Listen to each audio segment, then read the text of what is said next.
라는 제목을 가지고 여러분들과 함께 말씀을 나누고자 합니다. 모세오경에는 하나님이 자기 백성 이스라엘을 창조주의 크신 권능으로 구원하신다 라는 메시지가 반복되어서 나옵니다. 그런데 여기서는 불가능한 것이 없으신 창조주 하나님이 권능으로 유다를 구원하는 것이 아니라 도리어 심판하신다는 메시지가 주어지고 있는 것을 우리는 볼 수 있습니다. 먼저 첫 번째로 16절에서 25절 말씀을 보시면 창조주께서 주신 재앙을 우리는 볼 수 있습니다. 오늘의 본문 16절에서 25절까지의 말씀 우리 한 목소리로 합독하겠습니다. 시작. 내가 매매 증서를 네리야의 아들 바룩에게 넘겨준 뒤에 여호와께 기도하여 이르되 슬프도소이다. 주 여호와여, 주께서 큰 능력과 표심팔로 천지를 지으셨사오니 주에게는 할 수 있는 일이 없으시니이다.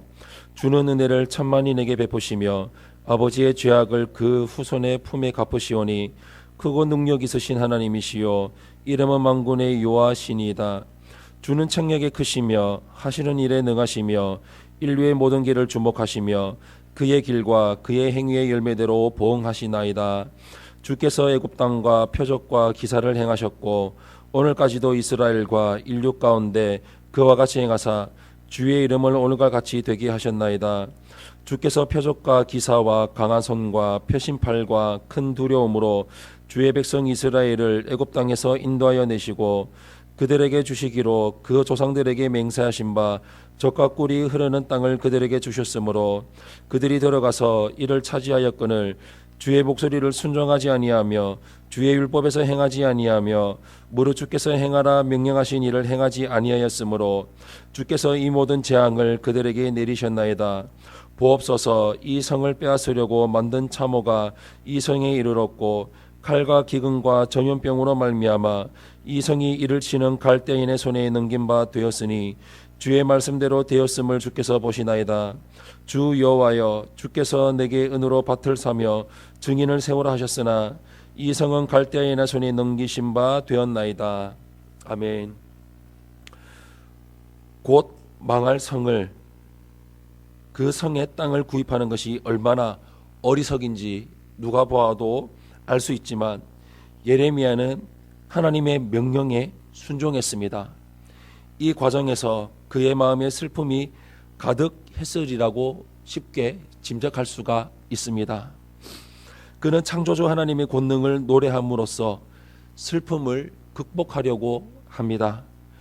예레미야는 하나님은 창조주시고 전능하시며 인간의 죄악에 반드시 보응하신다고 노래함으로써 예루살렘이 파괴되는 것은 이스라엘의 죄악을 하나님이 보응하시는 결과임을 인정합니다. 하지만 예레미야는 하나님이 이스라엘을 애굽에서 이끌어내시고 가나안 땅을 주셨던 것을 기억하며 소망을 삼고 있습니다. 유다가 비록 바벨론에 의해 멸망을 당하겠지만 애굽에서 이스라엘을 이끌어내신 하나님이 바벨론에서도 유다를 이끌어내시고 회복시켜 주시리라는 믿음을 표현합니다. 하지만 예레미야도 사람인지라 눈앞에 있는 상황에 대해 탄식하지 않을 수가 없었습니다. 하나님이 땅으로 사고 증인을 세우라 하셔서 순종했지만 그것이 곧 망할 성읍의 땅을 사는 어리석은 행위로 여겨질 수밖에 없는 현실이 한스러운 것입니다. 예레미야는 암울한 현실 가운데서도 하나님을 바라보고 어떻게든 마음을 붙잡으려고 노력했습니다. 지금 혹시 너무 힘든 현실을 경험하고 있습니까? 주님이 약속하신 것을 믿고 바라봄으로써 위로를 얻으시기 바랍니다. 주님이 반드시 구원하시고 고통으로부터 회복해 주실 것을 믿고 주님을 기대하면서 나아가시기를 바랍니다. 두 번째로 26절에서 35절의 말씀을 보시면 재앙을 주시는 이유를 우리는 볼 수 있습니다. 26절에서 35절 말씀 우리 한 목소리로 합독하겠습니다. 시작. 그때에 여호와의 말씀이 예레미야에게 임하여 이르시되 나는 여호와여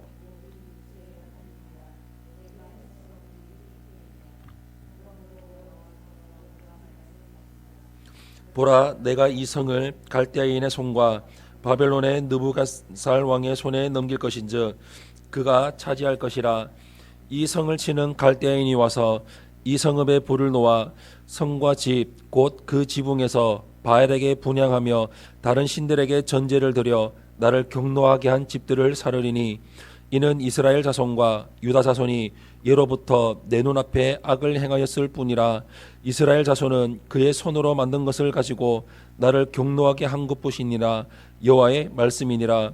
이 성이 건설된 날부터 오늘까지 나의 노여움과 분을 일으키므로 내가 내 앞에서 그것을 옮기려 하노니 이는 이스라엘 자손과 유다 자손이 모든 악을 행하여 내 노여움을 일으켰음이라.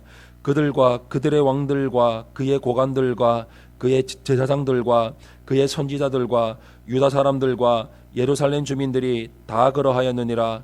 그들이 등을 내게로 돌리고 얼굴을 내게로 향하지 아니하며 내가 그들을 가르치되 끊임없이 가르쳤는데도 그들이 교훈을 듣지 아니하며 받지 아니하고 내 이름으로 일컫는 집에 자기들의 가증한 물건들을 세워서 그 집을 더럽게 하며 흰놈의 아들 골짜기에 바알의 산당을 건축하였으며 자기들의 아들들과 딸들을 몰래 앞으로 지나가게 하였느니라. 그들이 이런 가증한 일을 행하여 유다로 범죄하게 한 것은 내가 명령한 것도 아니요 내 마음에 둔 것도 아니니라. 아멘. 하나님은 예레미야에게 왜 이스라엘과 유다가 망했는지, 이후 하나님이 어떻게 회복시키실 것인지를 말씀하십니다. 오늘 본문에서는 유다가 망한 이유에 대해서만 나오고 회복에 대한 메시지는 내일 본문에서 나옵니다. 하나님은 외적의 침공으로부터 예루살렘을 보호해 주실 수 없는 분이 아니십니다. 오히려 하나님이 저들에게 예루살렘을 넘기셔서 예루살렘에 불을 놓아서 파괴하십니다. 이스라엘과 유다가 망한 이유는 하나님을 섬기지 않고 바알과 다른 신들을 섬겼을 뿐 아니라 악을 행하여 하나님을 경노하시게 했기 때문입니다. 하나님은 끊임없이 선지자들을 보내셔서 바른 길로 돌이키라고 명하셨습니다. 그러나 모든 사람이 하나님의 교훈을 따르지 않았고 우상을 섬겼기에 결국 하나님은 예루살렘을 파괴하신 것입니다. 그들은 사람을 제물로 바치는 몰렉 숭배까지 저질렀기에 이스라엘과 유다는 결코 용서받을 수가 없었습니다. 그들은 가르쳐서 바로 잡을 수 있는 수준을 넘어가 버렸기에 하나님은 완전히 다 파괴하시고 처음부터 다시 시작하는 선택을 하셨습니다. 하나님이 죄를 지적하시며 회개하라 부르실 때에는 즉시 반응하고 행실을 고쳐야 합니다. 그렇지 않고 계속 불순종하게 되면 결국 이처럼 모든 것을 잃고 처음부터 다시 시작해야 할 수도 있습니다. 사랑하는 성도 여러분, 하나님이 무조건 우리를 지켜주시고 평안을 주시고 형통하게 하신다는 메시지는 거짓입니다. 어렵고 힘든 상황에서 순종하는 자들에게 하나님이 소망과 평안을 주신다는 것이 진리입니다. 회개하고 주님께 돌아갈 때, 힘들더라도 순종할 때 하나님은 우리에게 평안과 기쁨을 주십니다. 하나님의 말씀을 어기면서 회개하지 않고 있는 죄가 있다면 즉시 죄의 길에서 돌이키시기를 바랍니다. 그러기에 우리의 힘으로는 아무것도 할 수 없음을 우리는 너무나도 명확히 알 수가 있습니다. 우리의 힘은 하나님을 의지하는 것입니다. 하나님을 바라보는 것입니다. 하나님의 손을 붙잡고 하나님과 함께 나아가는 것입니다. 우리는 어떠한 존재인지 어떠한 모습으로 살아가고 있는지 너무나도 잘 알고 있습니다. 그래서 우리는 주님 계시면 되고 안 계시면 안 됩니다. 그러기에 말씀만 붙들고 순종하며 나아갈 수밖에 없습니다. 그러기에 우리는 평생토록 내 힘이 아니라 성령의 권능을 힘입어서 그리고 말씀을 통해서 분별하며 말씀이 우리 삶의 길을 비추어 인도하신 대로 순종하며 또한 내 귀에 깊이 뿌리박아 우리에게 순종하시는 순종의 말씀을 전하시는 담임 목사님 말씀에 아멘하며 순종하며 우리 신앙의 길을 어떻게 나아가야 될지 언제나 순종하며 나아가야 될 것입니다. 우리 평생토록 이러한 삶을 이루며 나아가시기를 예수님 이름으로 축원합니다.